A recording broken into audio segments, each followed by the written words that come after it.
অস্ট্রেলিয়ার দম্ভ চুরমার করে দিল জিম্বাবুয়ের এক তুখোর পেসার। হ্যাঁ, ঠিকই শুনেছেন, যে অস্ট্রেলিয়াকে হারানো স্বপ্নের মতো মনে হতো সেই অজি ব্যাটারদের ক্রিজে নাচিয়ে ছাড়লেন ব্লেসিং মুজারবানি। ১৯ বছরের লম্বা অপেক্ষার পর জিম্বাবুয়েকে ঐতিহাসিক জয় এনে দিয়ে মুজারবানি এখন ক্রিকেট দুনিয়ার সবথেকে আলোচিত নাম। কিন্তু আসল খবর এটা নয়। আসল খবর হলো এই বিধ্বংসী বোলারকে এবার সরাসরি দেখা যেতে পারে আমাদের সবার প্রিয় কেকেআর অর্থাৎ কলকাতা নাইট রাইডার্সের জার্সিতে।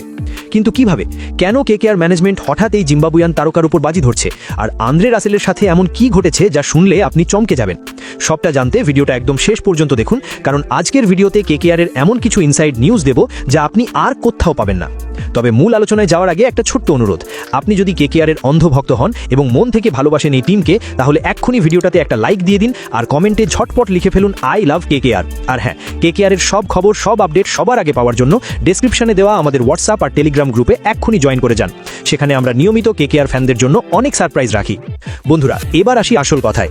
ব্লেসিং মুজারবানি নামটা এখন কেকেআর সমর্থকদের মুখে মুখে। কেন জানেন? কারণ মুস্তাফিজুর রহমানের যোগ্য রিপ্লেসমেন্ট হিসেবে কেকেআর ম্যানেজমেন্টের রাডারে এখন এই 6 ফুট 8 ইঞ্চির বোলার। শুধু ভাবুন, অত ওপর থেকে যখন 140-145 কিমি মতিতে বল ধেয়ে আসবে, তখন ব্যাটারদের অবস্থা কি হবে? অস্ট্রেলিয়ার মতো বিশ্ব চ্যাম্পিয়ন টিমকে যে একা হাতে ধসিয়ে দিতে পারে, সে কেকেআরের জন্য কতটা লাকি হতে পারে সেটা আন্দাজ করাই যায়। মুজারবানি শুধু জোরে বল করেন না, তার হাতে রয়েছে মারাত্মক সুইং আর নিখুঁত স্লোয়ার। অস্ট্রেলিয়ার বিরুদ্ধে ম্যাচে মাত্র 4 ইকোনমি রেটে 17 রান দিয়ে 4 উইকেট নেওয়া কোনো চারটিখানি কথা নয়। ইদানিং টি-20 বিশ্বকাপে আমরা দেখছি ছোট ছোট দলগুলো বড় বড় জায়ান্টদের ধরাশায়ী করছে। অস্ট্রেলিয়ার প্লেয়াররা হয়তো একটু বেশি আত্মবিশ্বাসী ছিল যে জিম্বাবুয়েকে তো হেসে খেলে হারিয়ে দেব, কিন্তু মুজারবানি তাদের সেই ভুল ভেঙে দিয়েছেন। কেকেআর ম্যানেজমেন্ট সবসময় এমন প্লেয়ার খোঁজে যারা লড়াকু মানসিকতার হয়। ঠিক যেমনটা আমরা দেখেছিলাম আরসিবির ক্ষেত্রেও, তারা কিন্তু মুজারবানির ট্যালেন্ট আগে চিনেছিল। তবে এখন কেকেআর তাকে টার্গেট করছে যাতে ডেথ ওভারে আমাদের বোলিং লাইন আপ আরও শক্তিশালী হয়। অনেকেই আমাকে জিজ্ঞেস করছিলেন, দাদা, মুজারবানি কি সত্যি ডেথ ওভারে ভালো বল করতে পারবেন?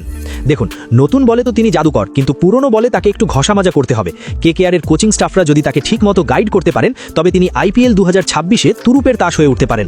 শুধু মুজারবানি নয়, কেকেআরের তালিকায় আরও 2 আফগান স্পেশালিস্ট আছে, নবীন উল হক আর ফজলু হক ফারুকি। এরা দুজনেই ডেথ ওভারের রাজা। তবে মুজারবানির ওই যে আগ্রাসন, ওই যে লম্বা হাইট থেকে বাউন্স, সেটা কিন্তু কেকেআরের ইডেন গার্ডেন্সের পিছে আগুন জ্বালাতে পারে। আপনারা জানেন তো, আজ কেকেআরের জন্য একটা খুব স্পেশাল দিন, কারণ ঠিক আজকের দিনেই আমাদের প্রিয় দ্রে রাস অর্থাৎ আন্দ্রে রাসেল প্রথমবার কেকেআর ফ্যামিলিতে যোগ দিয়েছিলেন। আপনাদের জন্য একটা সহজ প্রশ্ন, বলুন তো, রাসেল কোন বছর প্রথম কেকেআরে এসেছিলেন? যারা সঠিক উত্তর দেবেন তাদের কমেন্টে আমি হার্ট রিয়াক্ট দেব। ইডেন গার্ডেন্স নিয়ে কথা হচ্ছে তখন অজন্তা মেন্ডিসের কথা বলতেই হয়। তিনি কিছুদিন আগেই বলছিলেন যে ইডেনের মতো মাঠ আর কলকাতার দর্শকদের মতো উন্মাদনা গোটা বিশ্বে কোথাও নেই। এমনকি বিরাট কোহলি বা রোহিত শর্মাও ইডেনে খেলতে মুখিয়ে থাকেন। এখনকার ক্রিকেটে কোনো টিমকেই ছোট করে দেখা উচিত নয়। যারা মনে করছে ছোট টিমের প্লেয়ার নিয়ে কি হবে, তাদের বলে রাখি, এই মুজারবানিরাই কিন্তু আগামীর সুপারস্টার। কেকেআর ম্যানেজমেন্ট চাইছে এমন একটা ব্যালেন্স টিম তৈরি করতে যারা যে কোনো পরিস্থিতিতে ম্যাচ জেতাতে পারে। জিম্বাবুয়ে বনাম ইতালির ম্যাচেও কিন্তু মুজারবানি 16 রান দিয়ে 3 উইকেট নিয়েছিলেন, অর্থাৎ ধারাবাহিকতা তার রক্তে আছে। তাই কেকেআর ফ্যানরা তৈরি হয়ে যান, সামনেই আইপিএল 2026, আর তার আগে এই রিপ্লেসমেন্ট ড্রামা কিন্তু বেশ জমজমাট। ব্লেসিং মুজারবানি যদি সত্যি বেগুনি সোনালী জার্সি গায়ে মাঠে নামেন, তবে সেটা দেখার মতো হবে।